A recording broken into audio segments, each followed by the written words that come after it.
thank you all for being so interested in the fight for energy democracy that you came inside to the Commons to be a part of tonight. My name is Betta Broad, and on behalf of, hi Allison, thank you for coming. On behalf of Brooklyn for Peace, I just want to thank you all for coming. And usually Brooklyn for Peace starts off our events and our meetings with a moment of silence. So I don't know if people heard that Prince passed on today, so I'm a big fan of Prince, and that's sad, but yeah, I know. Big loss to the music world. So he, of course, is top of mind for me, but also, of course, as always, this movement that we're all a part of for a more just, sustainable, and peaceful world. So if we could just take a minute, and then we'll get started. Thank you. So, for the past year and a half, I've had the honor of working with the Energy Democracy Alliance, which is a statewide network working to create a just transition to a resilient, renewable, localized, and democratically controlled energy economy. It's been a wonderful experience, and I'm delighted that Jessica Azulay, who's based in Syracuse and one of the co-founders of the Energy Democracy Alliance, could join us this evening. We'll hear from Jessica and our other panelists who are leading local experts on the front lines of the clean energy transition in New York State. These folks are working to ensure that everyone has access to these new renewable energy technologies so that the financial burden of this transition and the impacts of climate change don't fall on the backs of New Yorkers who are least able to afford it. As we all know, there's no question that climate change is a very real threat, and we know tomorrow there's going to be a very big event happening at the UN that we can mention a little bit later in the program, but all of us are concerned, of course, that this is going to dramatically affect all of our lives and literally all life on this planet. And we also know that in order to avert catastrophic climate change, we must transition to a clean energy economy as quickly as possible and break our addiction to dirty and dangerous fossil fuels and nuclear energy. As a board member of Brooklyn for Peace, I can say that our organization is, like all of you, very concerned about climate change. And we're committed not only to resisting imperialism, militarism, but creating a more socially just and sustainable society. And we're especially interested in this transition to a clean energy economy and how this transition can be done equitably and to empower our local communities here in Brooklyn and beyond. We remain critical of the increasing military presence around the world and believe that one of the driving forces behind this buildup is the need to protect U.S. access to dwindling global supplies of oil and other fossil fuels. The United States, as many of you know, uses more oil per capita than any other nation in the world, and the military is the #1 user of oil in the world. Without oil, we can't maintain the military, and without the military, we can't ensure oil supply. So we know that it's time to end this vicious cycle of imperialism, and instead of continuing the scramble for fossil fuels that are causing climate change and spending trillions on the military-industrial complex, it's time that we invest our country's resources on creating a Green New Deal in order to transition to a clean energy economy, to create jobs in this movement, to encourage healthy communities, and ultimately save our species and countless others. The climate crisis that we're facing right now also has created an incredible opportunity to transform the way we power our homes and businesses and to rethink and restructure not only how we generate energy, but also who owns and controls it. So please join me in welcoming our first panelist, Jessica Azulay, who's the Program Director of Alliance for a Green Economy. AGREE is a statewide coalition working toward a carbon-free and nuclear-free New York. Jessica has been an activist and grassroots organizer for nearly 20 years, working on issues ranging from environmentalism, media, U.S. foreign policy, and economic and social justice. In her current position as leader of AGREE, Jessica works to educate and organize New Yorkers to advocate for a just transition to a 100% renewable energy system. She also helped launch and coordinate Solarize Syracuse and Solarize CNY, Central New York. So we're delighted to have her. Thank you so much, Jessica, for joining us. I feel like Betta just made my whole speech. I'm sure you have a lot more to say. So thank you, Betta and Brooklyn for Peace for inviting me. It's actually, for me, I'm really excited to be here at an event about energy organized by an anti-war organization. I cut my teeth kind of post-college. My post-college organizing was with the Syracuse Peace Council, which is a 80-year-old anti-war organization in Syracuse, and also connects a lot of dots around U.S. military women injustice in the U.S. and all over the world. And so I'm just really excited that these connections are being made, and I feel like I'm home here. You are. Thank you. So yeah, the topic of tonight, energy democracy. So we all kind of know the problem. I think Betta laid it out really well. We have big, mostly national and multinational corporations that own our energy supply and our energy generation, and they and the governmental institutions that regulate them are really completely unaccountable to the public, doing whatever they want, putting profit over people, and I think kind of trying to kill us. And so for me, to me, a solution to this is energy democracy. And there's a lot of kind of theoretical definitions that I could throw out there about energy democracy, but I think at its core, a lot of the different movements that have sprung up across New York and across the U.S. around energy are at their core movements for energy democracy. They represent people like the anti-fracking movement, like the anti-nuclear movement, like the movement for affordable energy efficiency, even the anti-war movement in a lot of ways. These are just represent people and communities trying to grab control of how we use energy, how we generate it, and put this control in the hands of the people and the hands of communities. And so to me, that's the most basic definition of energy democracy. And I think for many of us, this is a really deeply moral issue right now as we face the prospect of catastrophic climate change, and as we see, increasing U.S. imperialism across the world. We're really deeply thinking about how our society uses energy and the decisions about who has access to it, at what cost, and where it comes from is a moral issue. And I think for a lot of people, this is an immediate issue of life and death. We face an energy insecurity or unaffordability crisis here in New York. There are hundreds of thousands of New Yorkers that cannot afford basic amounts of energy and are seeing their bills cut off. There's a lot of people, about 1 million New Yorkers who pay between 20 and 40% of their income for just energy. That's completely unaffordable, and so this is an issue of life and death.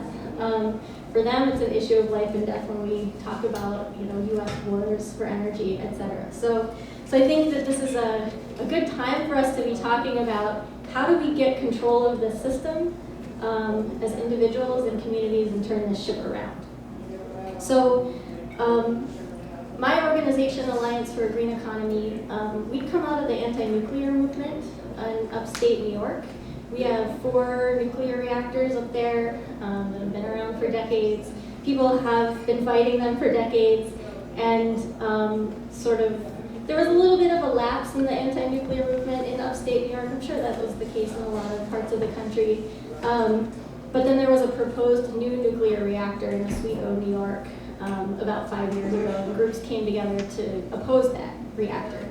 And ultimately, the reactor did not get built, and the groups found that they really liked working together and decided to turn their sights on trying to shut down the old nuclear reactors. But to do it in a context that looked at the energy system as a whole because, you know, with the prospect of catastrophic climate change, we can't be talking about just one energy source.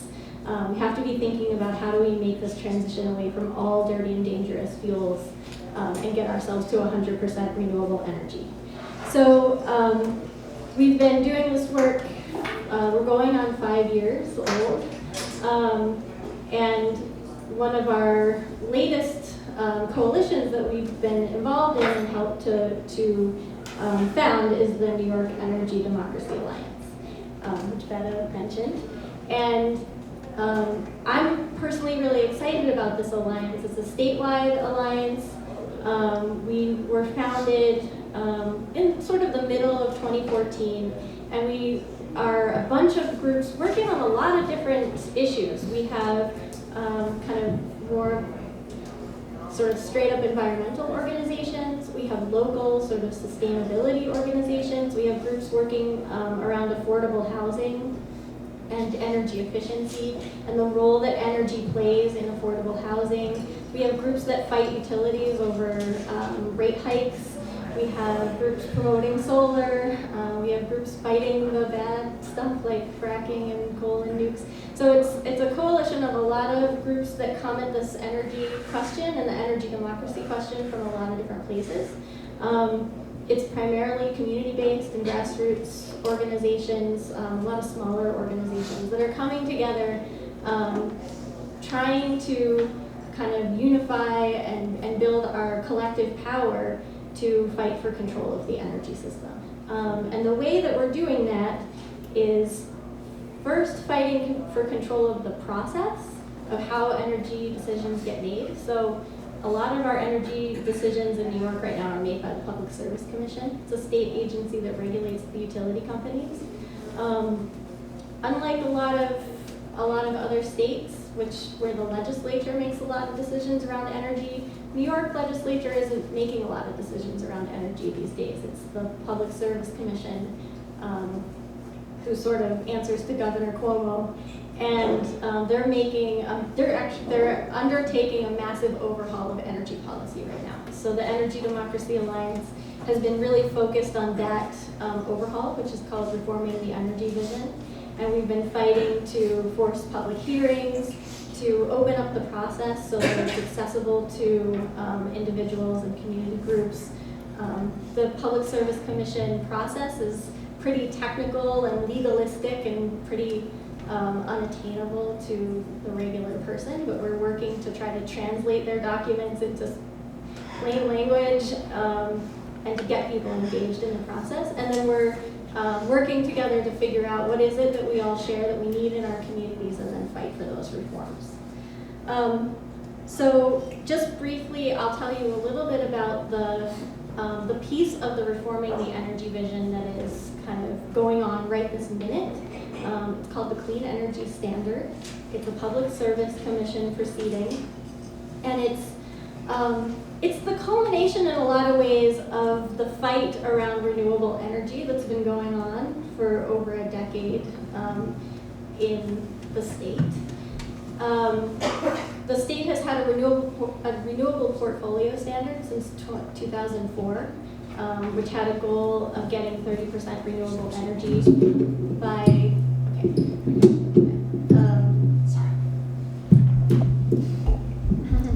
it had a goal of getting 30% renewable energy by 2015. It wasn't a binding goal. It didn't require utilities to buy that much renewable energy, and as a result, we didn't make that goal. We got to 26%. But to be fair, we started with about 20% hydro, so we didn't go very far at all. And so now the state is looking at creating binding targets on utilities to get to 50% renewable energy by 2030, and to require that utilities buy increasing amounts of renewable energy until, ramping up until they get to 50% by 2030. This is a positive direction.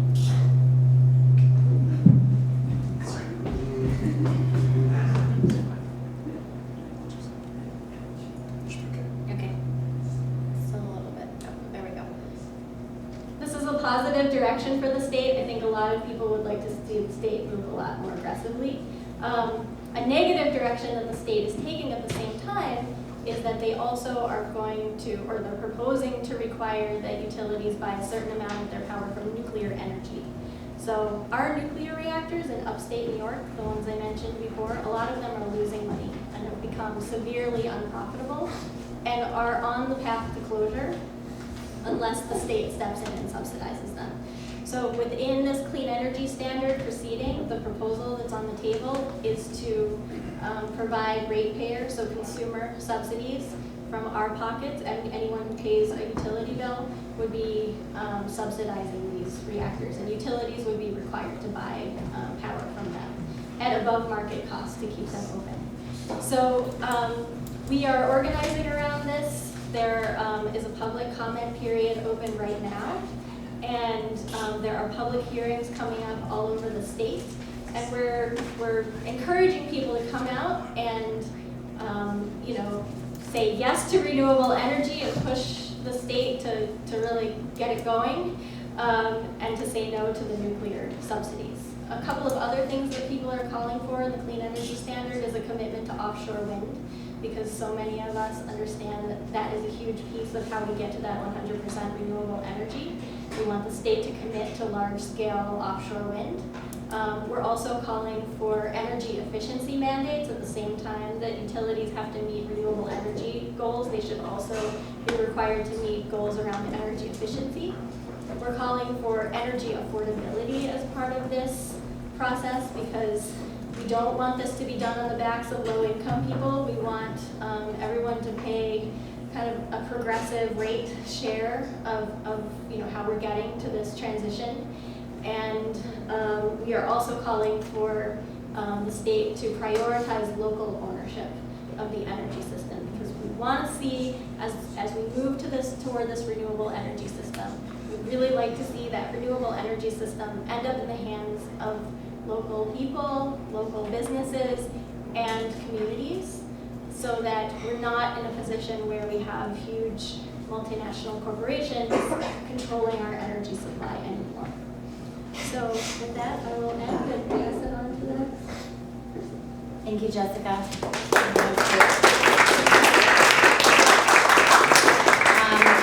I will also mention that there's going to be a hearing for the Clean Energy Standard on May 31st here in the city. So everyone who signed in, I will let you know the details of that. But we definitely need people to turn out and advocate for the issues that Jessica outlined.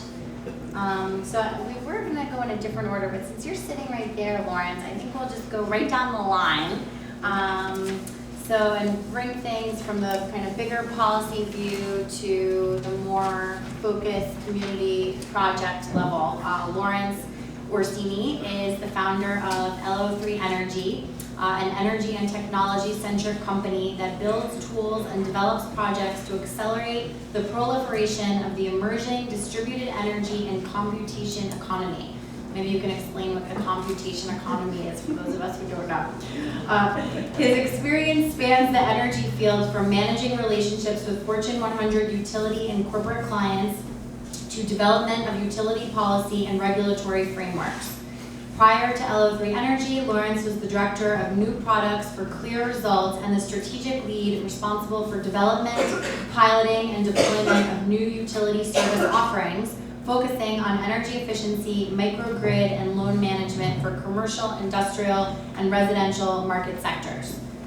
Welcome, Lawrence. Thank you for being here. So we're actually not going to get into distributed computing tonight.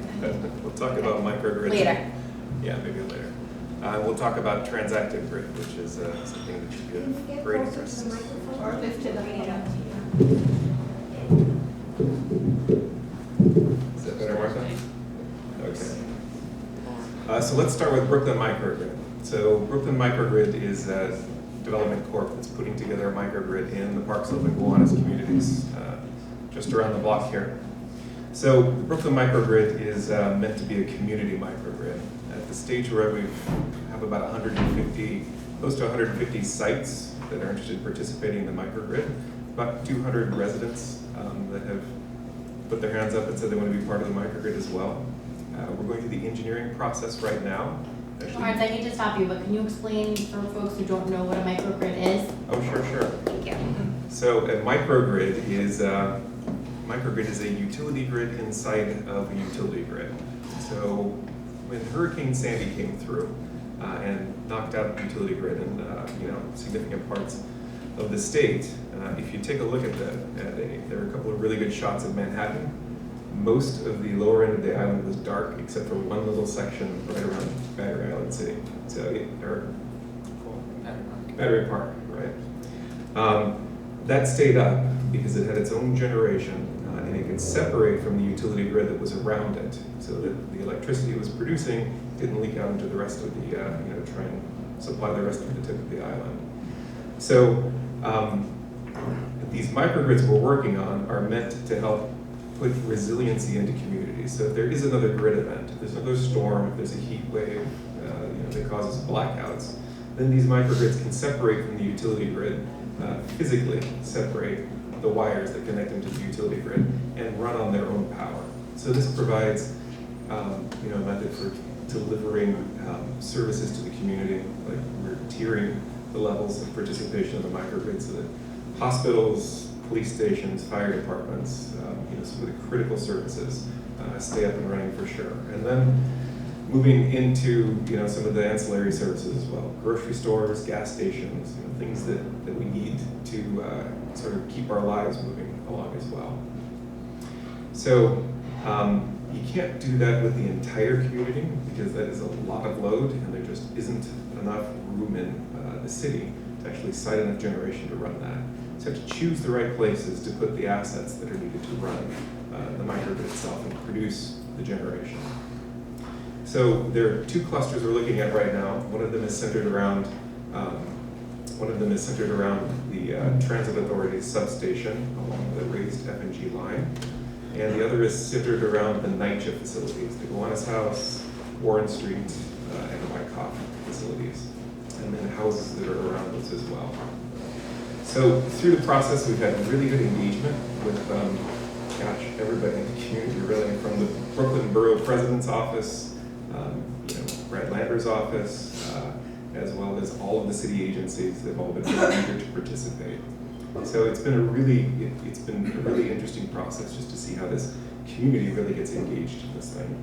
And I think one of the reasons that the folks are getting so engaged is just, it's meant to be a community microgrid. So the development corporation we're building for this is meant to be owned substantially by the community itself. So the community can invest in these assets, the generation assets that are going to support the resiliency of the community and generate revenue that goes back to the community and renewable energy that goes to the community as well. So we're looking at some pretty innovative and potentially disruptive business models to do that, where community members can actually buy and sell energy to and from each other. One of the projects, one of the early conversations that we had was on President Street with Martha and there's a whole crew of people there on President Street. Yeah. Talking a little bit about this model, talking about how green energy really works. And the idea that when you're buying green energy, what you're really buying is what's called a renewable energy asset, so certificate. So you're not actually buying green electrons. So the folks on President Street didn't realize that, right? When you buy green energy, you think that you're getting green electrons, that somewhere there's a wind plant that's producing electricity that's making it to your house and you're getting green electricity. What you're getting is the global environmental benefit of a wind plant somewhere upstate, or a solar plant that's somewhere in Idaho or Texas or wherever it might be. But what you're really getting is electricity that's delivered by a power plant that's pretty close to you. So we had this conversation with the folks on President Street. Janet, one of the residents, said, well, wait a minute. You mean I've been buying wind energy for 8 years, and you're saying I'm not getting any renewable electrons? I said, that's kind of the case. She says, well, where is this coming from? I said, we can walk outside and I can point to the smokestack that it's coming from. She's like, well, wait, I've been using more energy because I want to support this industry. Are you saying I've been using more energy because I thought I'm getting renewable? I'm actually creating more pollution in my neighborhood? I said, well, yeah, kind of. I said, So not all is lost. You are actually getting green energy. You are getting green electrons. The problem is you can't pay the right people for them. So the green electrons you're getting are coming from your neighbors across the street, right? We've got 5 PV systems on the houses across the street. They're net producers during the day. Those electrons migrate to the grid and they find the next nearest load. So they're coming across the grid, across the street, to your toaster, to your refrigerator, to whatever it is that you're running there. So the real issue is that you can't pay your neighbor for the actual green electrons. You have to pay somebody else for electrons that are a proxy, that are happening somewhere in another state. That takes us to the second part of the project, which is transactive grid. So transactive grid is a transactive platform based on some innovative new technology that allows you to sell energy back and forth between people. So something really interesting happened last week. We actually had the very first transaction of renewable energy between 2 people across this blockchain technology on the planet. It happened right here at President Street. So now, Bob Sacchielli, and some of you might know him, and Eric Fruman last week just did the very first transaction of energy between peers on a utility network, which is it's pretty important. This is kind of an event. So I just had the dubious pleasure of participating in a CEO roundtable with Nick Akins, who is CEO of AEP. AEP serves 5 million customers across Ohio. They have a ton of generation. A lot of it's coal-fired generation. So we were talking about, at this roundtable, we're talking about the disruption that's happening, that the cost of renewables are coming down to such a point where people can afford them, that they're actually moving at scale into utility grids. This year, we've kind of reached a historic point. 1% of the energy that's being consumed on the planet is being generated by renewables. That's important. The second really important thing is that of the solar that's going to go in the next year, 50% of it's going to be distributed systems. It's going to be systems on rooftops, houses, where people live in communities, not those big power plants that are off in Idaho. So, talking with these guys, they're talking about trying to find a way to find a new utility experience, how they can enhance their experience with the utility. And I kind of made the point, I'm like, you're really not getting it. They don't want an experience, they want participation. The problem that you're coming up against, or will be very soon, is that technology is going to give them the opportunity to participate, right? So what happened in the telecom industry is a really interesting parallel to this, right? The MaBel, AT&T, was deregulated, kind of. It just split into baby bells, and they actually still own the market. But until something really interesting happened, and that thing that happened was they took the phone off the wall. So once you took it off the wall and you gave it to somebody that they put it in their pocket, and I was one of the first guys who had a cell phone, that was pretty cool. And then it started doing new and interesting things. I could get texts on it, I could get the internet on it. Now, I rarely use this for calls, I do a whole lot of other things on it, right? But we never knew, they had no idea back then that when you took the phone off the wall and gave it to people, and they could incorporate it into their lives, in who they are, where that would go. So, talking with these guys, they drew the conclusion, they're like, well, wait, so as a vertically integrated utility, if my customers are actually producers, they're prosumers of energy, they're producing and consuming energy, then my customers are in some way becoming my competitor. That's right. So you need to start looking for a different business model. So it kind of made the point that last Monday, when we did the first peer-to-peer transaction between 2 people, we took the meter off the wall and we put it in 2 people's hands. So the genie's out of the bottle. You can transact energy back and forth between each other in a very secure way. We're going to start changing that industry. Very exciting. Okay, sure. So our next speaker is Christopher Neidl, the director of Here Comes Solar. Chris is a founding staff member of Solar One and rejoined the organization in 2014 to head its innovative community solar initiative, Here Comes Solar. Prior to that, Chris spent 3 years based in India, serving as the country program manager for a nonprofit that makes modern energy affordable and available in rural communities worldwide by fostering linkages between the microfinance and off-grid energy sectors. He has worked as a residential solar installer in Northern California, a solar educator and policy advocate in New York City, and is an off-grid energy project advisor and manager in South Asia and Sub-Saharan Africa. Most recently, Chris has also served as an advisor on solar energy-related policy matters for members of the U.S. House of Representatives, the New York State Legislature, and the New York City Council.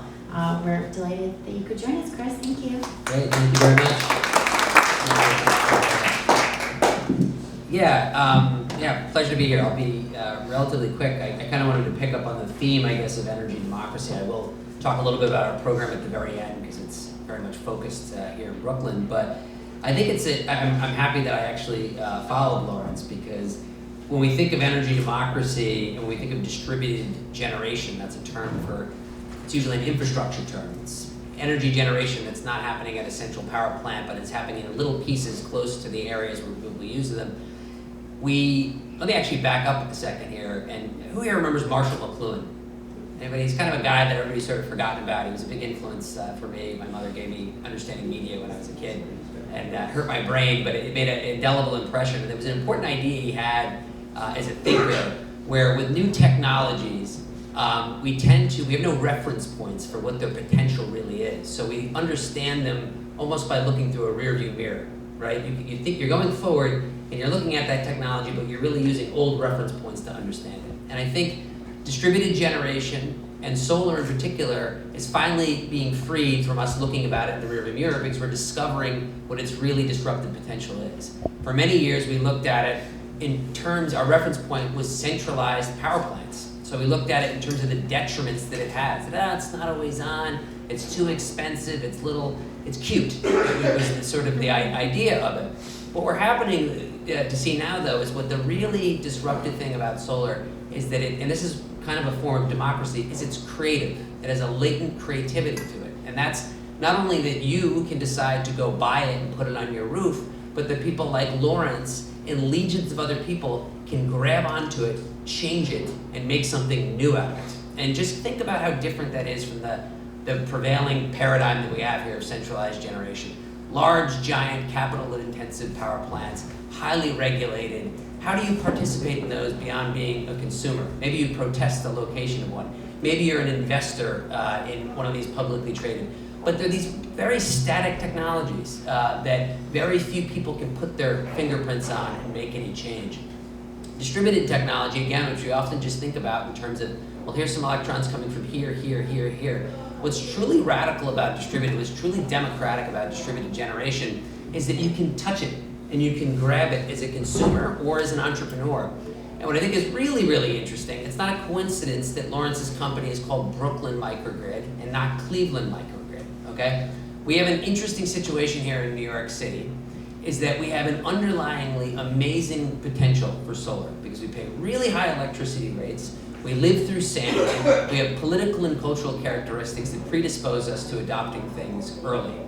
That's the good news. On the other side, we have all kinds of barriers. This is a complicated, heterogeneous place. This is not suburban Long Island or New Jersey where solar has thrived, where you can come up as a big company with a cookie cutter model that I'm going to do it the same thing here, here, here, here. You have to do something different in order for solar to work here. If we didn't have those good things that I mentioned, expensive electricity, the right politics, it wouldn't happen here. But we do have those things. So that means that people want it. So in order for us to actually have things like solar in here, we have to do it differently. Okay, so what Lawrence is describing there, which is truly radical. I mean, again, just think about it in terms of the fact that it could happen. It's a creative breakthrough. But there's many other examples. There's another company that's located half a mile from here called Brooklyn Solar Works. Innovation in a totally different way. A lot of you who have tried to do solar with flat roofs here in Brooklyn have been either didn't get your phone call returned, have been given an outrageously ridiculous price, or were told you simply can't do solar because you have a flat roof. A lot of that is because we have fire codes that are very restrictive here that require a lot of empty space on a roof. There's a creative response to that. That's elevating the solar system up so that it's a canopy that's above the fire code. That also allows people to use their roof and to repair their roof as they go. So it's a creative response. It's something that can change because some startup decided that they had a solution to it, and they did it before any of the incumbents that are busy focusing in other areas. So while we should thank the fact that we have barriers here, the fact that we have barriers here is what's going to actually be the anvil for really the creative transformation of solar, I think. Now, just to quickly put our own work a little bit in context, we're really interested in that creative potential, not just what entrepreneurs can do, but is there a role for the would-be adopter? Is there a role for the homeowner to actually get involved on the production side to a certain degree to reduce the price or make solar easier to do? So one of the things that we launched with last year, some of you are probably familiar with the solarized model. That's the idea: you get a bunch of people together and you get a lower price. We find that solarized, as it's conventionally done, is a little bit challenging here in New York, simply for the fact that most solar installers don't want to install systems on your roof. So the way that solarized works is that you pick a solar installer and then you work with them to go get a bunch of people to do solar. A lot of solar installers aren't really up for doing that because they'd rather focus on areas that are a little bit easier and more lucrative. So what we do is we say, well, what can the homeowners do in advance to make them better customers for solar installers? So what we'll do is, in our program, Angelica runs the program right back here, some of you have met her, we will actually try to help homeowners leverage their own social networks with other neighbors to form groups of neighbors that will then pre-assess, we'll make sure that they can do solar, we'll do all the education piece up front, and then as a group they can post on our website and solicit proposals from local installers that we pre-vet. Now, some interesting things have happened though in terms of innovations from the homeowners themselves. Our model is changing as a result of what our members actually do. So little things like in Windsor Terrace, not too far from here, one very proactive neighbor that formed the group, after the group was formed and they picked an installer, and he said, I think we can actually, now that we picked an installer, we can go out and get a bunch of other people to join onto this, have them come into our living room. We learned enough through this process that we can educate peer-to-peer, just like exchanging energy peer-to-peer, information exchanging peer-to-peer. And then they wound up tripling the size of their group. Other things too, that Angelica, using free stuff, we always use free stuff. That's always the first thing that we'll always use. Using video G-Chat, Google G-Chat, that allows a group of homeowners to interview virtually a bunch of installers that are submitting proposals in order to decide what they're going to pick. We decided, well, what if we record those interviews? Because 90% of the questions that are going to be asked are the same from group to group. Why can't you then share an interview that you had with an installer with another person? So there's a number of these little innovations which seem small in isolation, but in aggregation, it's enormous. And so our ongoing experiment with Here Comes Solar is, how do you tap not just the creativity of the startup or the private sector to come up with innovation and mitigate cost? How do you acknowledge the fact that solar, with homeowners that want to own solar, are people, and they're creative, and they have skills, and they have time, and they have capabilities, and they themselves can actually play a direct and productive role in making solar happening in this challenging market. And I think, just like with Lawrence's program, and it's happening in many ways, as we go down the line, what's exciting about it is not that we're going to reiterate the same thing over and over again, but it's going to continue to change and grow as the fingerprints of participants alter the trajectory of the technology. And I'll close with this. We think, oh, that's a ridiculous idea. Shouldn't we just get sold to? Isn't that our role as energy consumers, or consumers, period? And the reality is, if you look at the history of the greatest technological breakthroughs, you could say arguably in the last century, there are civil society and individuals' fingerprints are all over them. The car. The myth that we have is that it's Henry Ford, he invented it, and it's entrepreneur worship. So he was in a garage, or whatever the equivalent was at the time before there was cars. He probably wasn't in a garage, and he came up with it. And can't we all thank him? The reality is that at that point in time, little car companies were competing against each other. Towns were terrified to have cars come anywhere near them. They were afraid that they'd blow up. There was laws against cars coming anywhere near. The reason how it became socially acceptable to move forward is because you had a bunch of enthusiasts, volunteers, that decided, hey, we're going to demonstrate that this is actually, they would do public showings of cars. They wrote the initial traffic laws, and they created the space in which the private sector was able to drive through. So you can tell a very similar thing about computers as well, which I won't get into in terms of where the private personal computer came from as well. But there's many examples throughout history. So we think that solar, we think that distributed generation is really ripe for that kind of contribution from people like you. So anyway, I'll shut up there. Thanks, Greg. We also mentioned that Chris has really stepped up recently with the Energy Democracy Alliance and has helped create an incredible platform for our co-share working group, which stands for Community-Owned Shared Renewables. And this platform that he created basically enables local community developers, who you'll hear more about from Azriel in a minute, to share information and exactly what Chris was talking about as far as not just being a consumer of energy, but really engaging in this new clean energy system in a very democratic way where you're becoming a more active participant. So thank you, Chris, for all your amazing work on that, and for more to come. So next up is Azriel Alleyne, the founder and CEO of Freedom Solar Alliance, who is himself a community solar project developer. And Azriel has a really incredible story that he's going to share with us. He was in the National Guard when 9/11 happened and was a first responder. And like many first responders, suffered from very serious health consequences from breathing, the toxic air during that time. And that experience, which Azriel will share, led to him creating Freedom Solar Alliance, which is a community solar project based in the Hudson Valley that will not only provide renewable energy to thousands of its members, but will also donate profits to help first responders who are continuing to suffer from health-related effects. So thank you for coming down, and I know you're a native Brooklynite, so happy to have you back in the borough. Thank you, Azriel. Hello, I'm Azriel Alleyne. I am a 9/11 first responder, as Ben had just mentioned, and thank you.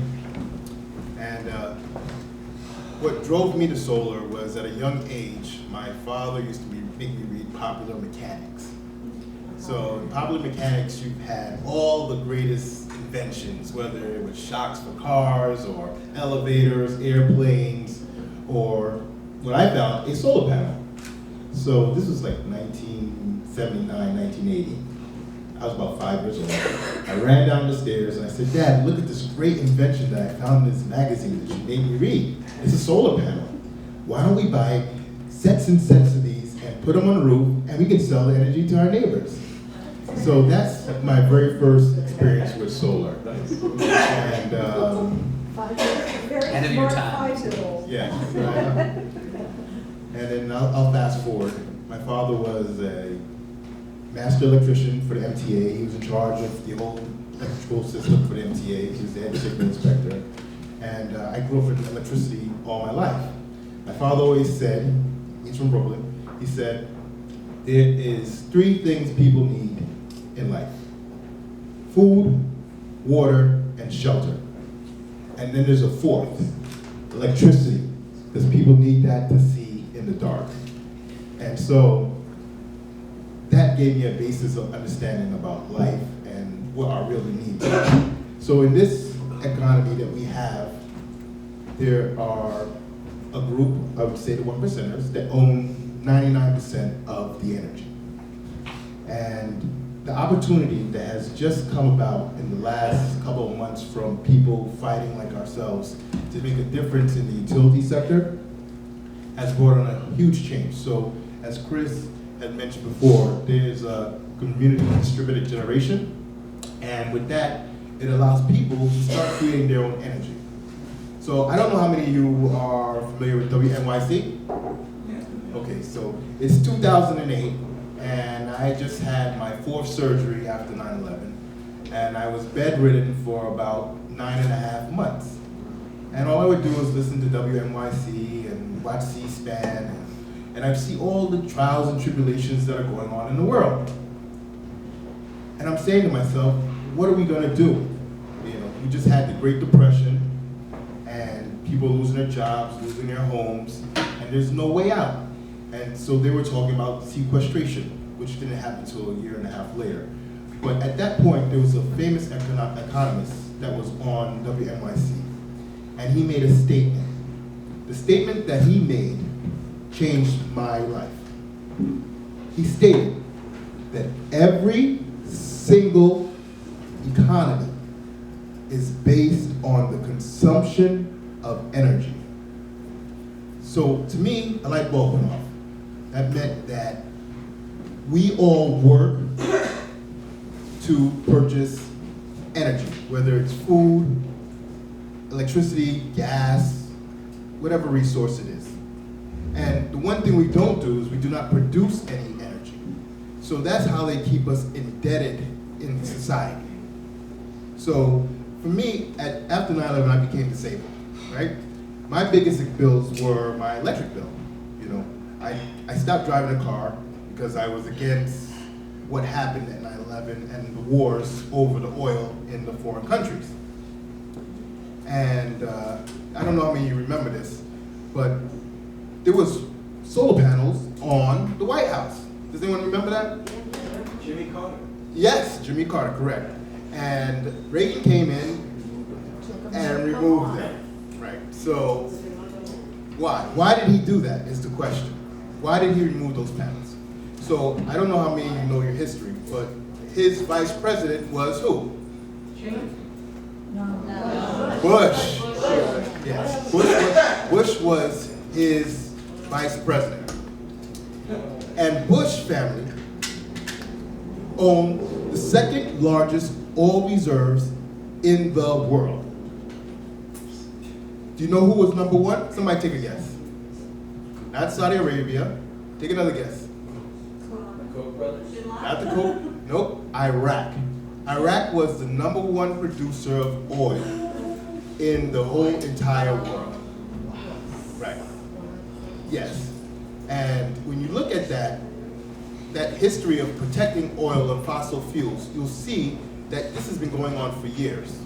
Since the 40s, a lot of the wars that we've had in the last 60 years, if you check, you'll see it's over fossil fuels.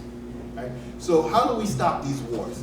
I lost a lot of friends in the Afghanistan war and the Iraq war. I would have been there, but because of my illnesses from 9/11, I was medically discharged. And so I wanted to make a difference for the world. And I realized that if we could create energy from our most powerful source, the sun, and we can harness that and share that we could end war, we could end, well, I don't know if we end it totally, but we would reduce the amount of water we have, we would be able to help one another grow, and we would protect our environment, right? So I started a company, and I came up with tons of names. I was so ahead of the game at that point in time that I had choice of pretty much any name. And the name I came up with was Freedom Solar Alliances. Freedom for all American citizens. Solar, the sun that gives us strength, that powers every living thing on this earth. And then alliances, people all coming together, whether good or bad, to make a difference for our future generations. So that's why the name of my company was Freedom Solar Alliances. Now, I did a model because in 2008, I had nothing else to do. 2009, I couldn't walk. I had back surgery, my legs were going, I had degenerating discs, lung issues, scarring of all my organs. I've been through the mill. 9/11 really took a toll on my whole entire health in my body. And I wanted to do something special for 9/11 first responders. So back to the sequestration time. There was this huge thing about Social Security, that Social Security would be going extinct. And I said, how can we fix that? But before I got to that point, I was upset about what happened to 9/11 first responders. Now, I don't know how many of you were here in Brooklyn or New York when that happened. But there was one thing that was very special to me, all the horror of people what happened to them. People came together. Nothing mattered. Downtown Manhattan, everything was free. All the stores were giving away Rolexes, anything they had, everything for the first responders.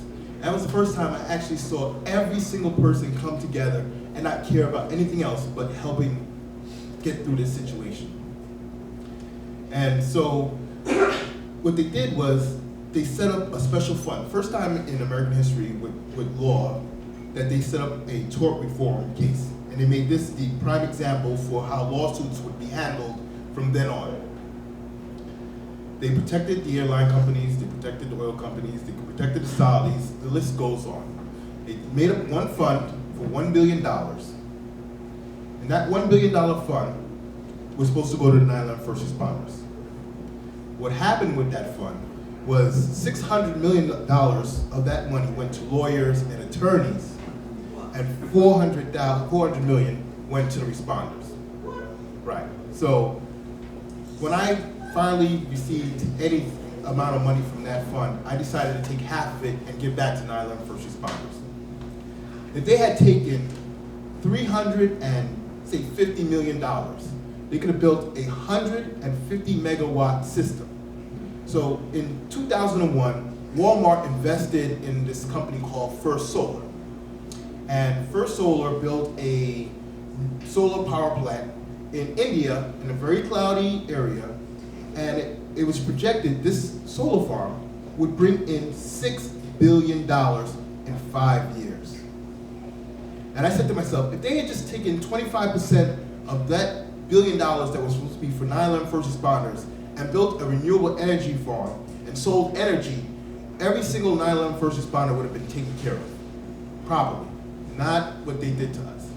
And so I made it my cause to go out there and create this model and allow for 9/11 first responders to benefit from the sun and allow other people to benefit from the sun. So the time is now. It truly is now. Whenever there's a Great Depression or recession, that is as soon as it's over, that is the time most millionaires and billionaires are made. So the new industry right now is renewable energy. It's created the most jobs in America, it's done the most good for people, and it's helped people free themselves from the indenturedness of utility companies and energy. So the goal here is for you to figure out how much you produce or consume in energy. If you're not producing anything, get started. Whether you put a panel out on your yard or find some other way to create energy, it's key that you start creating energy.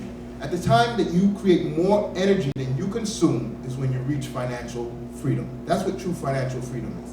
Because you're no longer indebted to your consumption. And we're working on a project, I'm sorry about all that. We're working on a project for our local community in Kingston, and we're doing a 4 megawatt facility. The 4 megawatt facility will be part of a microgrid, which is part of New York Prize. We awarded part of New York Prize award for the city of Kingston, and we'll be doing 4 megawatts. They'll be mixed, and the goal with this is to prevent blackouts, or if there's a terrorist attack on the utility system, that each community can independently work on its own, or if there's a natural disaster. So if you can support these projects and make a difference in the world, and we can leave fossil fuels, we will end the majority of war that we face in this world. And I think people will come together and make a difference.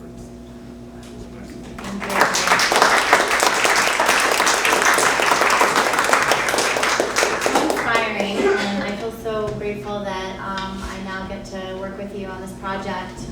I probably could give a little teeny bit of background about community solar in the context of what Jessica was mentioning earlier with the reforming the energy vision, because up until now, 80% of New Yorkers have not been able to go solar.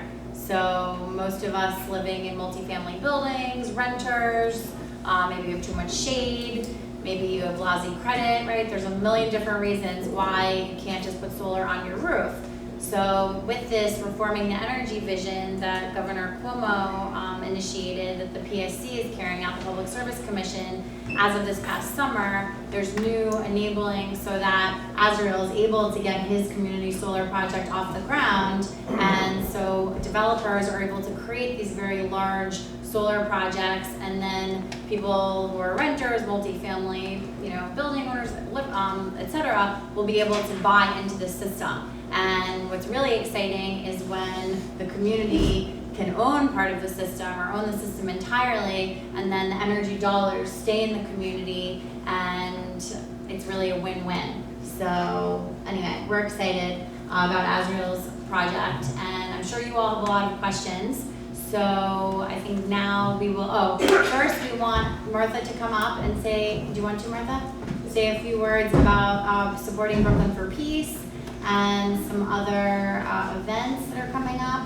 Two of the projects that are being talked about on this platform, one with the Brooklyn microgrid, because I live on President Street, and the Brooklyn microgrid got started, I think, on our block because of you, actually. Well, and I got solar panels because of Eleanor, who has them in Gorham Hill, and she's had them for years, and so I took my courage from her. We got solar panels, and the next thing you know, the word spread.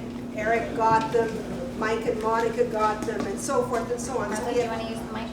we have 5 houses on President Street that have solar panels. So when Lawrence's company started looking around for where to begin, he looked at our block. And the transaction that took place this past Monday of passing electrons from the south side of President Street to the north side of President Street took place on my block, and I feel very good about that. The other thing that's happening, encouraging more people to look into the possibility of solar, is there are going to be house parties that are being sponsored by Chris's group.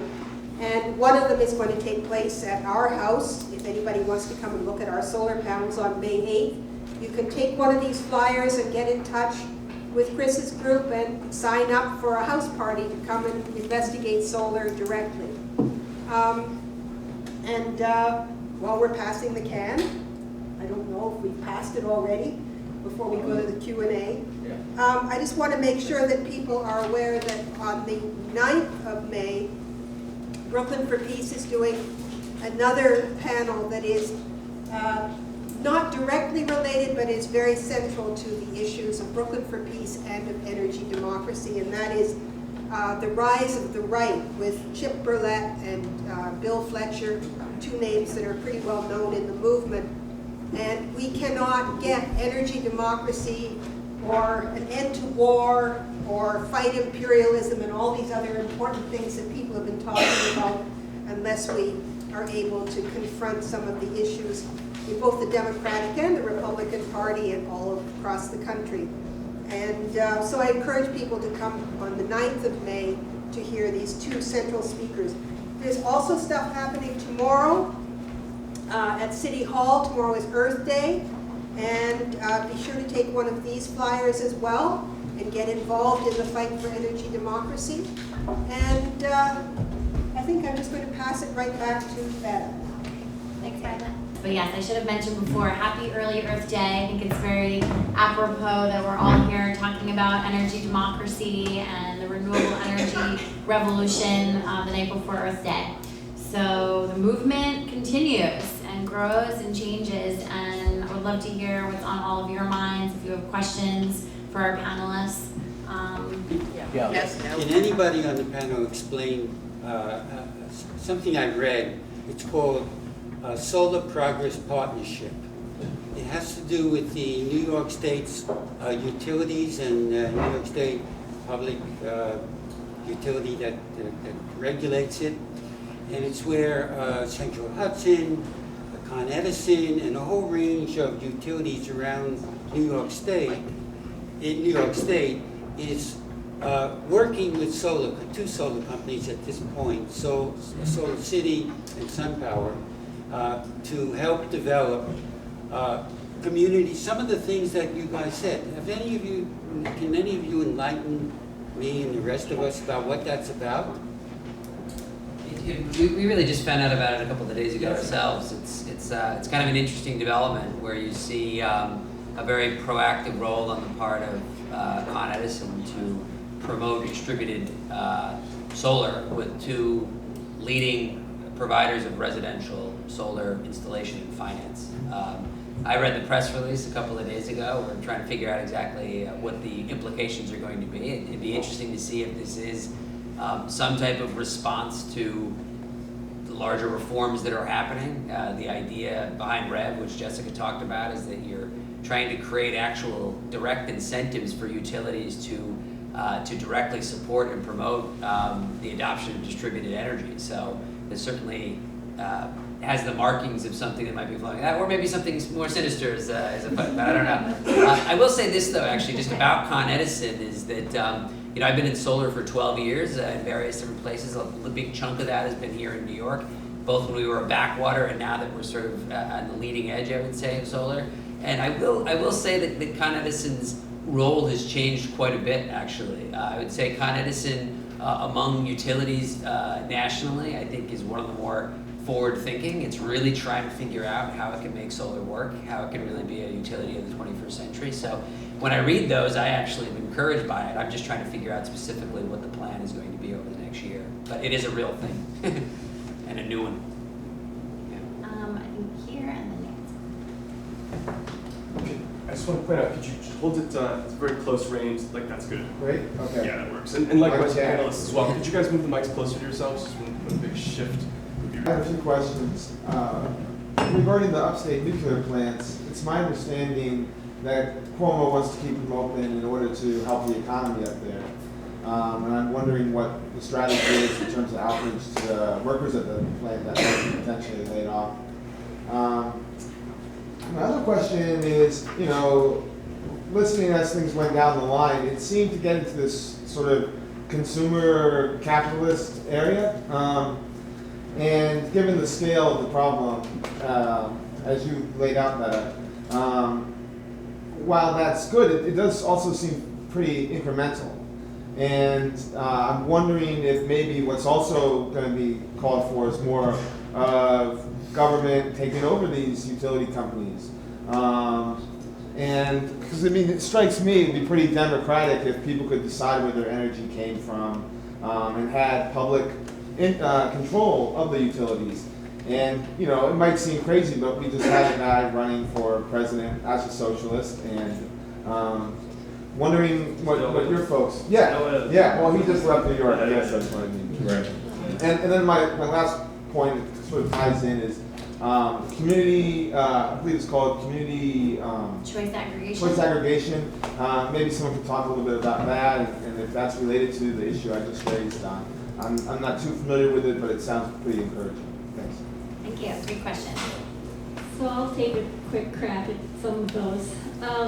So in terms of the nuclear transition in upstate New York, this weighs heavily on my mind. And I think this is a question of leadership. So we do have upstate communities, and it's not just workers, it's also municipalities and school districts that are really reliant on the old energy system. It provides jobs. In Oswego County and in Wayne County, these are some of the highest paying jobs in the area. And the plants contribute a big portion of the local school district funding. But I think the knee-jerk reaction to protect that model is the wrong way to go, because the nuclear power plants are going to close. Their licenses are going to expire. A couple of them will expire by 2029.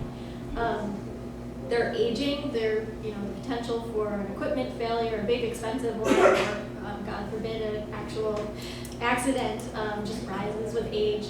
And so I think New York is really at a nuclear crossroads where we have the opportunity to see these plants shut down, or we could spend a lot of money trying to bail them out, either in the name of carbon-free electricity from nuclear power plants, or in the name of protecting the jobs and the property taxes. We've done a lot of calculations on this, and the amount of money that these plants are losing and that they would need to actually become profitable is so astronomical that you could pay workers for transitional period, provide job training, replace taxes, begin decommissioning, and replace them with renewable energy and energy efficiency. So it's just a question of the state taking the leadership to try something new instead of freaking out about negative impacts of closure. We've also in upstate New York seen a lot of green jobs coming. In Buffalo, they're building a huge solar city solar manufacturing plant. It's going to have something like 1,000 jobs or more. I can't remember how many. Near Rochester, they're creating another solar manufacturing plant that has around 1,000 jobs. In my city, they're putting in an LED light bulb factory. It's going to have 450 jobs. There's 600 workers at the nuclear plants. So these at each plant. So these new companies coming in are rivaling them in terms of the number of jobs that they're offering, and we just need to get on with it and get these businesses into New York so that we can supply our renewable energy economy. In terms of government control over utilities, this is something that people are thinking about. It's not a new idea. We used to have a lot of the utilities used to be government owned. We still have municipal owned utilities in New York State. There are municipally owned utilities, and we have the New York Power Authority and the Long Island Power Authority that are government owned. And there is some energy around that kind of taking control. I think where I get nervous is that our governments are not democratic. Our municipalities, our state government, these are not really democratic institutions. So I think if we want to go that route, we also have to fight for better democracy. And that creativity that we were talking about, I think would suffer greatly for the idea of government control. Yeah. No, I'm not a big proponent of that at all. You look at municipally owned utilities, some of them are, doing cutting edge stuff, and some of them are. Some of the most progressive in the planet are municipal utilities, yes. Some of them are not. So in terms of community choice aggregation, I believe did the Public Service Commission just approve that? Yes. Yesterday? Yeah. Yesterday, right? Okay, so community choice aggregation is sort of this hybrid between the government taking over, the municipality taking over the utility, and what we have now. So in a community choice aggregation project, the municipality takes over control of the energy planning, the energy buying, the planning around energy efficiency. They take that away from the utility company. They still use the utility company to deliver the electricity through the lines, so the utility company still owns the actual power lines, but the municipality, unless you as a resident of the municipality opt out, the municipality will be the entity that decides where your energy comes from. So it does provide, and that can be bargaining down the price because you have a bunch of customers. It can be building renewable energy. It can be running energy efficiency programs. It's a really exciting model that was thanks to the hard work of one of the organizations that is involved in, Citizens for Local Power, and a lot of activism across the state is finally going to come to New York. Can I ask a follow-up question? By municipality, is that the whole of New York City? That's a pretty big. It could be, or it could be neighborhoods. It could be a whole county. Okay, so it could be broken down. It could There are definitely 8 be billion broken. of us. Right. It could definitely be broken down. The community choice aggregation plan that I've been working on with Citizens for Local Power. You can check out their website, citizensforlocalpower.com, and it's modeled after a project in Sonoma. Thank you, sir. A project in Sonoma County. I had this for my timer. As Sonoma Clean Power, which is doing really cutting edge work. As Jessica said, the utility still has the transmission and distribution, so the CCA doesn't get stuck with like stranded assets or having to deal with all of the transmission lines and all that, but they're making the decisions about local energy development, and so what Sonoma Clean Power is doing is really exciting, and that's what we're hoping to do in Ulster County, upstate, and hopefully other places as well. So, and there's currently a pilot project going on in Westchester, CCA there, that's taken off. So there's a lot of potential, and and this is also part of the whole REV process, which has this goal of incentivizing utilities to do more distributed energy development and promote distributed energy. So a CCA is really, its function is to act as an aggregator for the community, so that the community can then make choices around where it wants its power to come from. It's kind of a half step between what you were talking about with the municipal utility, where your local municipality then takes the assets themselves. So I've worked with Paul Fenn with local power on the West Coast quite a bit. There's some real troubles with that. When you adopt that model, then, like you said, you adopt all the stranded assets as well. The municipality has to actually figure out how to maintain all of those assets. The CCA is actually a really good middle ground.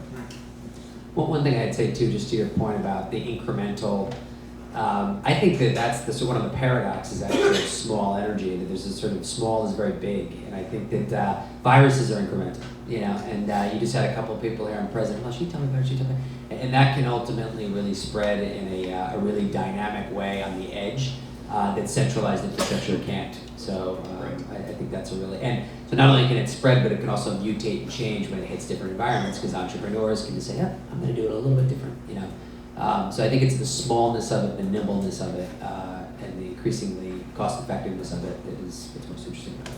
I would add, though, that government has a really important role to play, and that this wouldn't be possible if our policies weren't changing. So, we've talked about a lot of the positive aspects of reforming the energy vision, and a lot of those have come because people, like the groups in the Energy Democracy Alliance, but a lot of other groups across the state too, have been engaged in the process and fought for community solar, fought for community choice aggregation. New York Sun, the solar incentives that are really driving New York's solar revolution happened because people fought for them, and the government is providing. I mean, it's ours; it's still our money. It's our rates, but they put that policy in place to really incentivize the solar industry to go big in New York. And so, we have to keep our eye while we're building this in our own communities and really figuring out these models ourselves. We have to make sure that the policies get right, and we have to fight the power of the utility companies and a lot of companies that are trying to slow this down because it's such a threat to their bottom line. Just a quick thought on that. REV is not really being driven by policy. REV is being driven by technology, and it's a response. Reforming the energy vision. Yeah, it's being driven by technology. So this is a response to the prices dropping on distributed energy, on the advances in solar, in battery storage, distributed energy of all forms, natural gas fired, as well as renewables and wind. So some of the disruptive technologies are going to move this faster than policy can actually react to it. Some of that can be good, some of that can be bad, but at the very least, it really drives the discussion quickly. Just to add something really quickly, it's very important that we get the right congressmen representing different communities. None of this would be happening right now if it wasn't for the fact that President Obama got elected. In 2001, George Bush, for the last 7 years, vetoed every single energy bill until he left office. And in those energy bills was renewables. And we were behind 8 years because of that. In the stimulus that passed, that's where the money that started all this came from. And since then, we haven't had an influx of funds. It's only been states building up their revenue to do these projects. So it's important that you get out and vote, and you make sure we get the right people in Congress, because Congress holds the purse. The Senate are the ones that have the brains that write out the legislation, and the president is only the one that signs it, okay? So it's Congress we need to focus on to get more progress in our communities. Just one quick thing too is about the role of policy. I mean, when the history of solar is written, the debt that's owed to Germany because it decided to implement what's called a feed-in tariff, which supersized the solar industry with Chinese supply. It drove down global prices in solar and transformed it permanently. So policy is a huge driver of outcomes, obviously, at this stage. And just one more thing I would add is that's why we really need to advocate for a carve-out for offshore wind, because we're seeing the solar industry explode in New York State as a result of New York Sun, which was a state initiative really, and of course what Chris is saying about the global markets, but the technology with offshore wind can't really compete yet financially with solar, and so we need to have a special carve-out so that we have 5,000 megawatts of offshore wind by 2025. That's what we're calling for, and that's an ambitious goal, but we can achieve it, and it's absolutely necessary if we're going to reach our climate goals. So anyway, Nancy. Yeah, you all just answered most of the questions that I had, which is beautiful. And I guess my big concern is how do we build power, the political power, in order to get what you're talking about. So, I mean, and the fact that this is so decentralized, that the energy is decentralized, and that the organizing is decentralized, is to me the most powerful part of this. What concerns me is how we link the projects to the power, to the political power. Because I know from doing projects, quote, on the ground, not so much in energy, but in food projects, food justice projects, that it's not always so easy to get people from being local activists producing fantastic things to then participating in policy. So I just want to say a couple of things that have already been raised, but just one thing about tomorrow's demonstration at City Hall. There will be many demonstrations tomorrow. A lot of it will be a kind of whitewash of what happened in Paris, because there are many heads of state coming to sign those documents, and that's very questionable as to what actually was achieved, because there's nothing binding, and the United States stood in the way of a lot of binding agreements in Paris, because there wasn't enough political will. But in New York City, I think it's so important for us to be pushing de Blasio, who does not have any clear energy policy. He has no goals, he has no timetable. We have to hold his feet to the fire. I mean, it's crazy that New York City, which is, it's a coastal city, has everything to lose from climate change, is doing virtually nothing. So I've been working with the People's Climate Movement, as many people here have. We have a 6-point program that is very flexible, but we really need to make it happen. That would include using the city buildings that would require every city building to have solar or wind power generation on its roof, or in its footprint. That would include retrofitting, and I thought what you said about the jobs was fantastically important. We have to get that information out, especially to the unions, because, and I've been a union member for 44 years, they are standing in the way.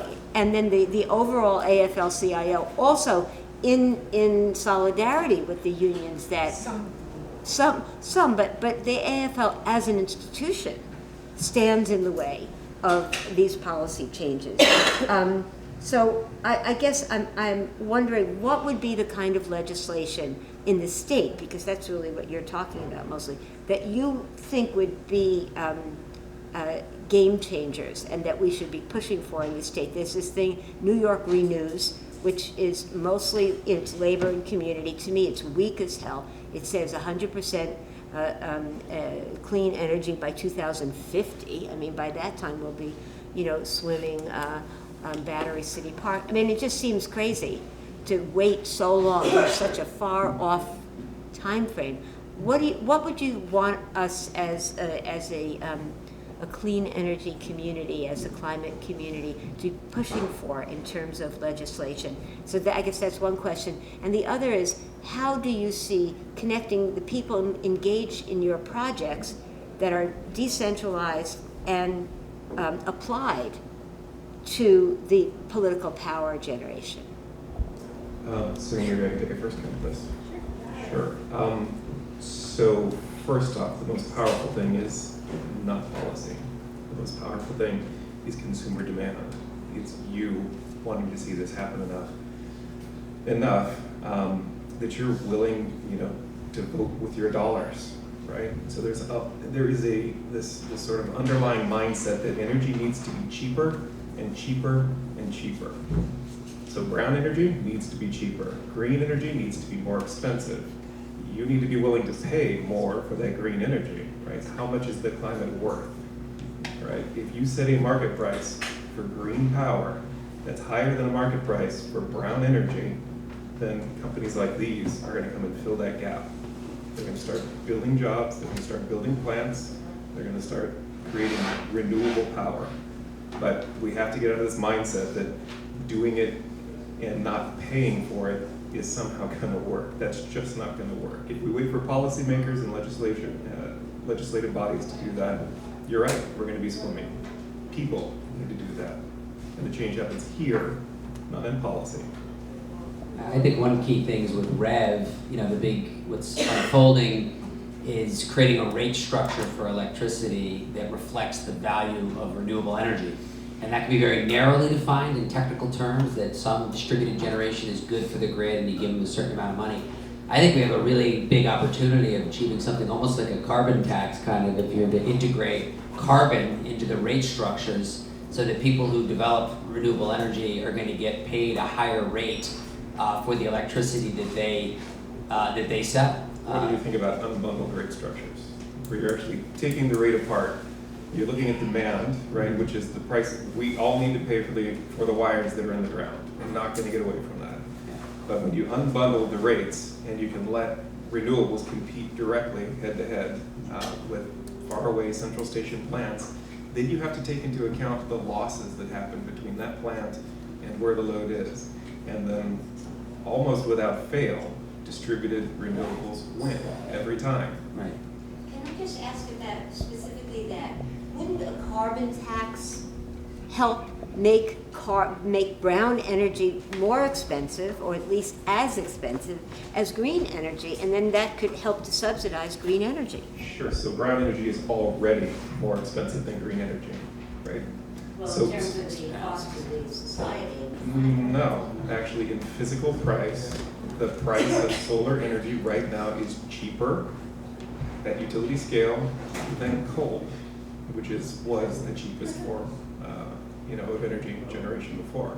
This is why Peabody Coal just went out of business. This is the largest energy company on the planet, Peabody. They just went out of business because their business model is over. Solar is already cheaper, right? The only drivers that really need to change are the way that we think about it and what we're willing to pay for out of it. So if we can actually unbundle the rates and recognize distributed generation, right, where it is, producing on top of your house, right next to the load, instead of valuing central station power plants, this will happen very quickly. Let's let Jessica chime in here. So just in response to your question about sort of where we apply our power and how we build that power. So as I mentioned before, in a lot of states, the policies that are being set are happening in the legislature. And in New York, it's not so much the case. And so we as energy activists have to learn about the Public Service Commission, which is an agency that many of us have never engaged before, barely ever heard of, don't understand. And so that's what we're trying to do. We're trying to learn, what is this agency? How do they operate? How do you get involved? How can we force them to be more open to public participation? And how do you influence them? So I would say, one thing is to get involved in the regulatory fights that are happening, where a lot of the policy is being set right now. I do think, I don't know a lot about climate legislation or energy-related legislation that's happening right now other than New York Renews. And I think that, there's a lot of critiques of New York Renews, but what they're trying to do is really hard. They're building a big tent of a lot of different interests that haven't communicated with each other very much before, and trying to come to a consensus position.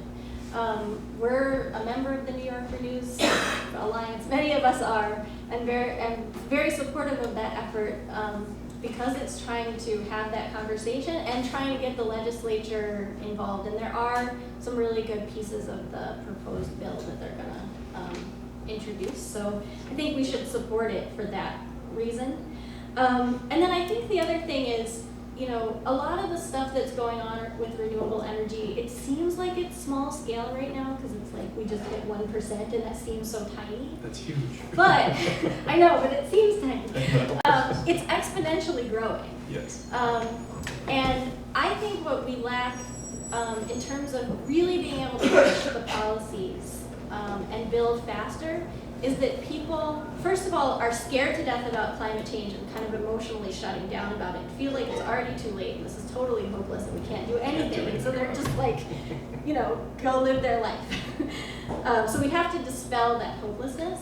And the other thing is, we have to people need to gain confidence in renewable energy and energy efficiency and an attachment to it. Most people, even environmentalists, don't understand how solar works. They've never participated in it, they've never seen it work because, you know, until recently, most of us never had solar in our neighborhoods. So we have to become familiar with it. Even if it's a small percentage of people in our areas doing it, we're starting to become familiar with it, and we see that people's lights are still on when they have solar, and we see that the windmills actually work and don't destroy the farm. And we have to build people's confidence in that, and our government's confidence that we actually can, that these technologies do actually work. And you know, as we build more renewable energy jobs and our economy starts to shift, there are more and more people who are becoming reliant on those industries, and are attached to them. And that number is beginning to outnumber the people that are reliant on the dirty industries. The unfortunate thing is that a lot of the renewable energy industry is not unionized, and so the workers in those industries lack the political power that workers in unionized industries have. I think we have a question over here. We have three questions. This is a question that is specific to brownstone communities in this area, many of which are historic districts.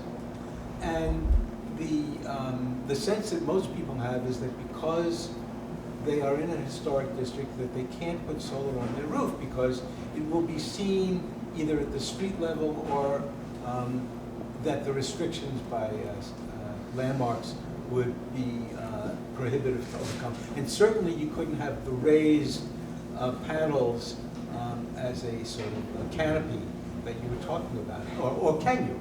You can now, in a limited degree. Yeah. Could we take Sure. three Yeah, go for it. questions and then pass it to the panel, because I see we've got a whole lineup. In their own head, anticipate that they can't do it. And if they can, that would be great, but we need to be informed about how to do it. Okay, now I'm going to pass it to this one, and then just going to take it right up the line. I also have a question about barriers to solar. My name is Devin McDougall. I'm an attorney representing renewable projects in New York and some other states, and I gave a talk recently about the community solar program in New York. And what struck me is that a lot of it is still in gestation and is still being figured out. There's unsettled issues related to securities and all kinds of other requirements. And my question is, how are you guys dealing with this on the ground as you're trying to plan and build projects and organize yourselves? You're dealing with substantial legal uncertainty, and what's your strategy? So two very complex questions, and then let's see what the third one is. I think Chris Neidl's name all over them. Okay. Yes, I'll try to be concrete as well. You were suggesting that if we could debundle rates, that solar and wind and renewable energies could compete successfully with all the other fuels, right? So the only problem is the political will, or the undemocratic governments, or the undemocratic agencies that run our electric supply systems, our energy supply system. So that's really the problem. It's not the only problem is that the Koch brothers are standing in the way or buying their way into power. You know, my point was that's not the problem. The problem is here. We need to demand it, right? It's about us. We can actually make choices about that. So companies like mine are looking at disruptive business models that are going to give you that choice, right? So when you have that choice, then it's going to be a little less important to have an unbundled rate when you can buy power from your neighbor, or you can buy it from your community. You can actually buy and sell power through a community, right? So that kind of puts a little more power in the hands of the people who should be making the choices about these things than they do the regulated utilities or the monopolies, right? Utilities are a natural monopoly. Again, we're not going to get rid of the pipes and wires, but they need to focus on pipes and wires. They don't need to focus on generation. Chris, did you want to add anything? I think, yeah, it also relates to the second question as well. It came so quickly.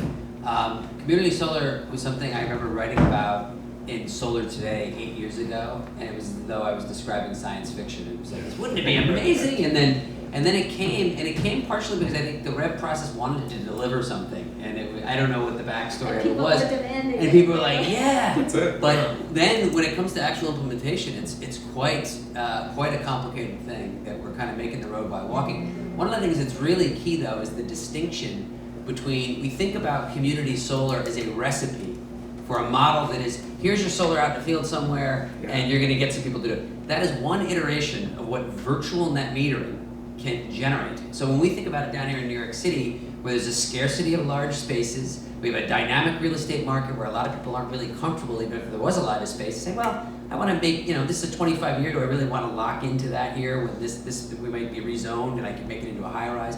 So there's all kinds of challenges around siting, there's challenges around interconnection with the grid, with large systems. So what we look at is say, okay, well, how do we subvert that a little bit, okay? And why don't we say, well, can virtual net metering, rather than being the basis of large ground installed systems, can it be the way that a brownstone owner who's an owner-occupant can easily allow his renters or her renters to share into a system that they design on their roof that's enlarged with a canopy? There's some restrictions on the regulation now because there's a 10 minimum. But for an HDFC co-op, for instance, that we're looking at, that's exactly what we're looking at. So like a low to moderate income co-op, put a system up on the roof with a canopy that gets you above the fire code, and allow those individually metered off-takers to, rather than merge the meters, which would be expensive, to virtually participate in it. Right. So it's a utilization of it. Again, it's a matter of, it's creativity. It's take the thing, which is a set of rules, and subvert it or use it so that it meets the needs of New Yorkers. So I'm digressing a bit from it, but I think one of the things that's great about it is the openness of it. I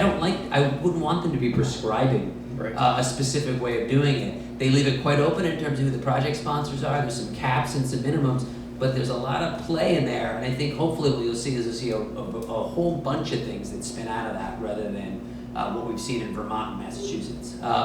The brownstone question, Angelica Ramdari, my program manager, is one of the foremost experts in the trials and tribulations of getting solar on brownstone. She's worked in the field for a long time.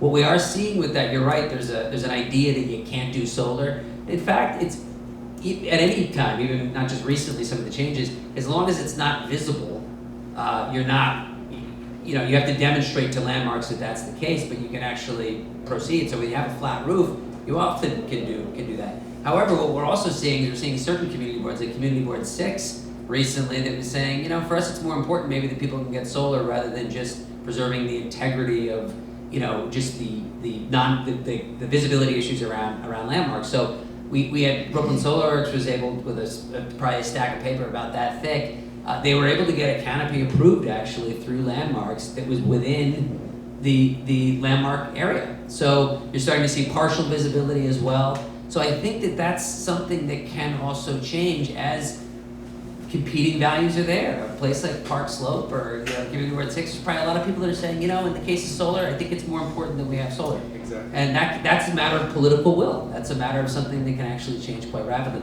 Angelica, I don't know if you have any insight or recent examples of partially visible. Well, I installed 16 kilowatts on a building of my own with only the only obstacle was primarily Con Ed and the buildings department. So when you said earlier, by the way, that Con Ed is pretty progressive, up until recently they haven't been. They've been a real obstacle. Also, it's by comparison with other utilities. And by comparison with, this is being recorded, but I might It's, but there's other entities involved here, DOB, FDNY, that it's I mean, pain in there the have been ass. some improvements in the building department, but I know of a family that wanted to do solar. They were in shade. They really would have had to have raised the canopy, had a canopy type system, and they were turned down. So, There's a canopy on our block. but that's not, it's not historic. It's not landmarked It's not yet. landmarked. It's in the process. Well, maybe we'll get you like one more question. You can't see any from the front. I'm sorry, where am I taking this? Right back there. Thank you all for these. It's really terrific.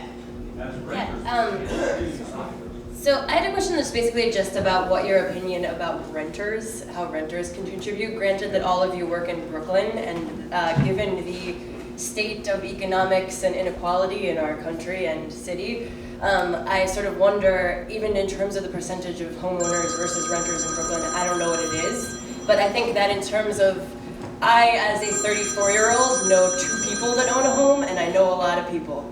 So I feel like I'm just curious what you have to say about how people that are not homeowners can participate, because usually my conversations end at I'm not a homeowner with people when I'm like going to places and talking. I think Lawrence's model can certainly accommodate that New York reality, so I'll let him speak to that. But what I will say is the thing I just mentioned is that if you look at community solar creatively, what kind of building do you live in? I live in a bizarre landmark. Okay. What I was reading the other day is that 40% of people in the outer boroughs live in buildings that have 5 units or less. That doesn't really what most New Yorkers would think about, soaring New York. There's a lot of instances if you're an owner occupant of a home and you have renters, like most of us have lived in as a renter, like in a building, that we're getting to a point where you could get a solar system up on the roof and your landlord could say, I'm renting you a room, I'm going to rent you a piece of a solar system as well, that you can connect a piece of that system to your Con Ed meter using virtual net metering. There's a restriction right now on the size of systems you can do for that, but that day will come. So again, I think there's a larger theme, and I'll let Lauren speak to it, is that I think we're going to figure those things out in New York because the demand is so great. You know what I mean? You're going to have models like it. We're going to figure out ways of getting solar physically into cities that have never been done before, ways of arranging relationships between solar owners and solar off-takers that have never happened before because the opportunity is so great. And I think what's opened up a little bit with virtual net metering in October is we're starting to see a possibility where renters can actually have a share in a solar system that's either on their roof or some other roof. Well, I believe also that Clean Energy Collective is already signing renters up to participate in a solar project. Are you familiar with that at all, Chris? I hope that they're successful. I think that they're running into some of the problems because they're looking for large roofs, and those are the problems. But I wish them well because I think they have a great model, and they're really trying to make it work here in New York City, which is a good thing. I'd love to talk to you more about that if you hang around afterward. There's some nuances there that we can get into. Yes, that's a really common problem because you're right. There are a whole lot more renters than there are homeowners here in New York. So in the models that we're looking at, where the community actually owns some of the assets, where the community has its own stand-up co-op, where renters can buy energy from the community co-op, the community can then own assets, like we're talking about putting, almost a 0.5 megawatt of PV on top of some of the trestles on the raised rail with the transit authority. So you, as a community member, could actually own a micro piece of that PV array. You could actually, be a participant in the development of that thing and get the revenues from it, or do what you want with the energy. Use the energy to offset your electricity bill, use it to offset somebody else's electricity bill, solving for, energy poverty in some ways. In fact, when we started talking about this early on, one of Martha's first questions was, can I use this system to give my energy to somebody else? I've had this system for a long time. There are people that need energy more than I need the energy. So there are creative ways that you're going to see coming pretty quickly to address some of those. I think that is one of the coolest things that's also not what the policy intended to do. It assumes you're liberating a roof from a user, but it didn't think about you're creating a new commodity, which is the energy. And I'm going to give you an example. Lawrence brought up mobile phones and how the revolution behind that. We've experienced a revolution. That revolution has been experienced nowhere greater than where I used to work, places like East Africa and India. There, it's not only that you have telephony expanding, the unit of exchange has become a currency. It's become a commodity. Talk time that you use to top up your phone becomes a medium of exchange. And I don't think we're too far off where you could have somebody who's contributing to a project in some type of way, and you said, you're gonna get 50 units of virtual net metering credits for that. I know that it's a little bit static in terms of Con Ed would be going apoplectic right now, the idea that you'd be switching all these accounts, but that's the next innovation. That's another thing blockchain I think could potentially accommodate as well. So anyway, you're gonna see all kinds of different innovations around how that commodity can be exchanged between people. So to that end, we're in conversations about 2 demonstration projects, one in Kenya and then several in Tanzania, where we're using the technology that we're developing to help control microgrids there and allow for investments in those assets, as well as contribution to people's electricity bills they don't have. So this stuff is actually happening. I just keep coming back to there needs to be a will from people sitting in this room to want to see it happen, to want to participate in its evolution and development, and to think differently about climate change. It's going to cost us to fix climate change. Azriel, did you want to add anything? Well, I was going to say technology is constantly improving, and so if you think about the cell phone when it came out, simple text, talk. Now you do all your work like you said, and the efficiency of these panels are getting better and better. Yeah. There's different technologies with wind that are getting better. They're having tidal.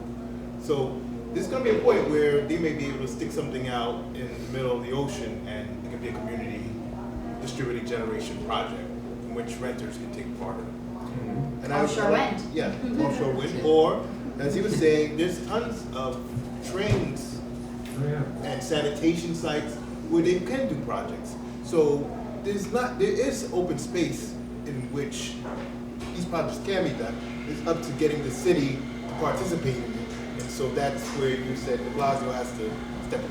If you really want to get involved in policy, some of what we're running up against in developing the microgrid and putting generation into the community is some of the bureaucracy that's built into the system. So we've been having conversations with DCAS, Department of Central Services, Administrative Services, DASNY, Department of Sanitation, people saying, this sounds great. These are the things we should be working on, but I'm not a decision maker. You need to talk to them. You need to talk to them. You need to talk to them. So the Brooklyn Borough President's Office has been really crucial to some of the successes that we've had, because they went and they've knocked down doors and they said, all right, so we get that there is a policy problem here. We get that you don't want to answer it, you don't want to answer it, you don't want to answer it, but we are all going to sit down and answer these policy problems. So we can put PV on DASNY buildings, Department of Sanitation buildings. We can put renewable assets, right, gas-fired and solar assets. We don't want gas fired. No, so that's another good point. We do want gas-fired. Everyone here uses heat, right? You heat your houses. You can use combined heat and power to use the same heat or the same energy that you're using to heat your house now to make heat and electricity. It is far more efficient from a grid economics perspective to do that than it is to have a big power plant somewhere else that's pumping the heat to the atmosphere and not heating your house instead. Well, many of us are more interested in seeing renewable heating and cooling technologies like geothermal, heat pumps, solar thermal. Not going to get us there in time. It's just not going to get us there in time. I think the thing that's going to get us there in time is system change, not climate change. Good ending for our thought. Do we have one more question? I just wanted to repeat what people have thought of before. The schools are great big flat things. We're talking to them. They're doing the same thing. We can't make a decision about. One thing I that's spoke to the head of a school building, and he said, we don't want to be bothered with that. Actually said, we don't want to be bothered. And I said, this is incredible. You have all these flat roofs, you have all these areas, and you have schools, and you're paying for your electricity right now. And he said, no. Well, I did hear that tomorrow Mayor de Blasio is going to be making an announcement about doing 500 buildings in Brooklyn, energy retrofits, solar. Don't know the details, but it sounded promising, like a step in the right direction. So if that kind of announcement is made, he needs to hear from us that we want more of that type of commitment, and we also want a commitment from the city to do an RFP for offshore wind, so that, anyway, step in that direction. I think these two is that have the two questions that you asked are really linked to each other as well. In terms of getting, as long as you and renters can have a stake directly in this in some way, there's your politics base. Right. It has the genie is out of the bottle. It is. You know, and then how do you put it back in? If that, you're going to tell her that she's not going to be able to because you're not going to allow us to put more solar up? Like, it's just not going to happen. We're not asking to do this. We're doing this. Right. This is peer-to-peer transaction, and policy is going to follow it. Any last words, Jessica? No? No? Okay. Well, Thank you all so much.